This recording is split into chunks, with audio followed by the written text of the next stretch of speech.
और उबाठा वाले के मुंह में दही जमा हुआ है। पुण्यामध्ये मनसेला मिळालेल्या अपयशाच्या नंतर पुण्यामध्ये भाकरी फिरवण्याचे संकेत पक्षाचे सरचिटणीस हेमंत संभूस यांनी दिलेत। यापूर्वी 29 नगरसेवक असलेल्या मनसेला या महानगरपालिका निवडणुकीमध्ये पुण्यात एकही नगरसेवक निवडून आणता आला नाही। या संदर्भात बोलत असताना संभूस यांनी हे संकेत दिले। या पराभवाचा आत्मचिंतन केले जाईल आणि अध्यक्ष राज ठाकरे आणि शर्मिला ठाकरेंशी चर्चा करून शहरामध्ये पक्षात बदल केले जातील असंही त्यांनी म्हटलंय।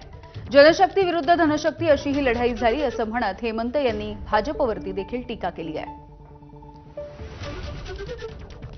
की लवकरच शहरांतर्गत बदल हे करावे लागतील। कुठल्याही एका मोठ्या निवडणुकीनंतर किंवा एखाद्या मोठ्या अपयशानंतर बदल हा करावा लागतो। त्यानुसार आमचे आदरणीय राजसाहेब याच्यामध्ये लक्ष घालून पुण्यामध्ये आले की सगळा आढावा घेऊन कुठे बदल करता येतील, नक्की कुठली पदं बदलायला पाहिजेत हे ते ठरवतील आणि त्याप्रमाणे ते बदल करतील। दुबार मतदार होते, किती ठिकाणी बोगस मतदार होते, हे सगळे प्रकार उघडकीला आलेले होते।